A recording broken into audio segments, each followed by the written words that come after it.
Hi everyone, welcome to another episode on the Rem's Family Farm channel. Today I will be sowing some pepper seeds. Let me just put that stuff away. I just want to make sure I have enough space to work. So a lot of people lately have been talking about heat mat. Is it necessary? No. You can grow peppers without needing a heat mat. Maybe it'll be a little bit longer before you get some sprouts, but it's not mandatory to have a heat mat. Although I did buy some because they were on sale. Usually you pay about 40 bucks for a heat mat. And trays like this, the long one, you would pay around $15. So we're talking about maybe $55 for a combo. I was lucky enough to get both of them together for $23 at Canadian Tire here in Canada. So I took the opportunity to buy 3 of them, and now I have 3 heat mats. Like I said, it's not mandatory. The reason I have it is because everything is growing in my basement. I have some grow lights. Since it's a little cooler down here, it gives the plant a little chance to grow a little bit bigger. Now these are burpee trays. They're a little bit different than the Jiffy trays. The Jiffies are little pods, and let's see if I have some close by. No, I don't.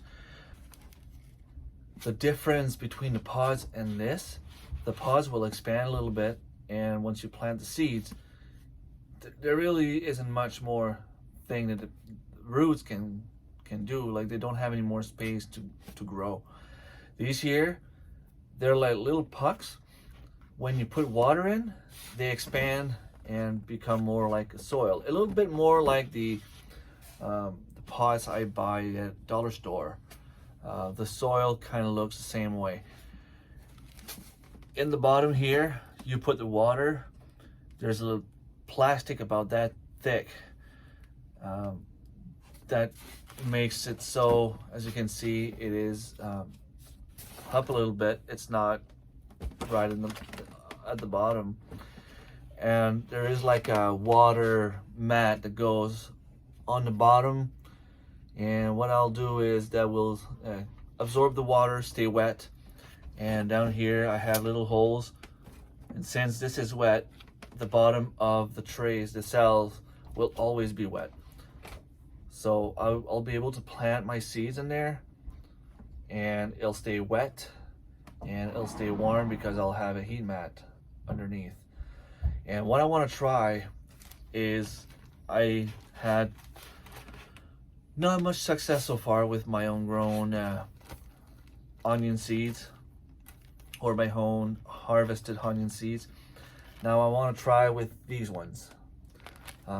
These are red lipstick peppers. I've had a bunch of them last year.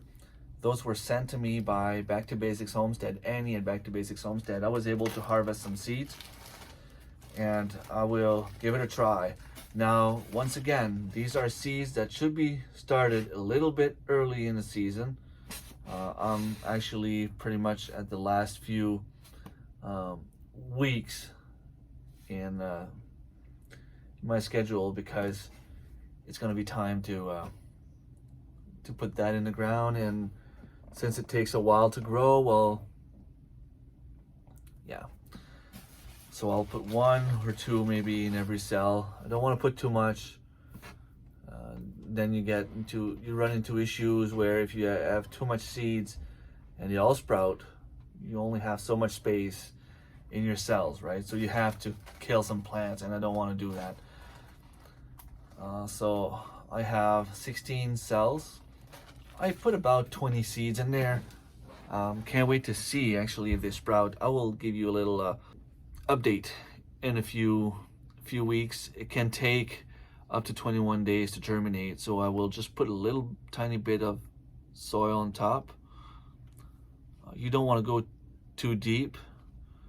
I'm gonna have to make sure it's wet. I'm gonna spray just a quick mist on top of them, and I will put them under grow light. Now, they don't need to be under the grow light until they actually sprout.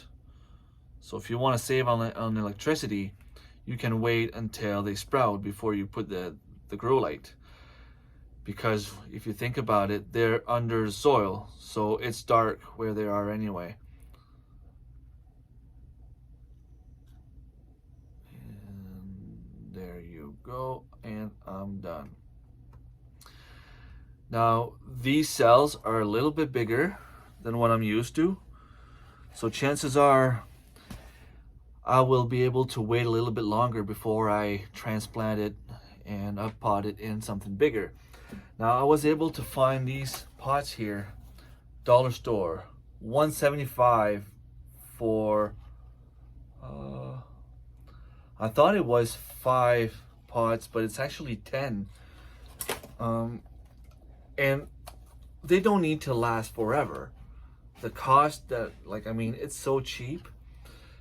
Of course, it's plastic. You don't want to waste plastic for nothing. I think it might be recyclable. Yes, there is a sign, recyclable sign underneath. Recycling in category number 6, whatever that means. So they are good.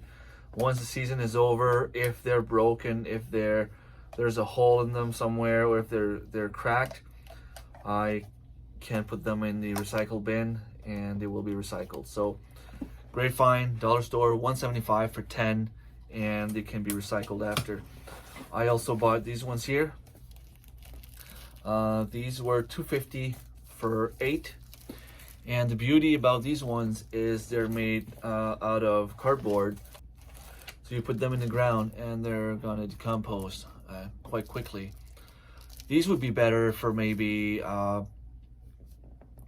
don't know, cucumbers. Cucumbers don't like to be played with. They don't like you to touch the roots.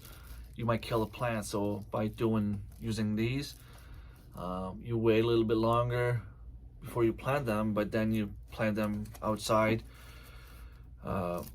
Maybe a month ahead you would plant them in here, and then you transplant it outside when they're still somewhat small.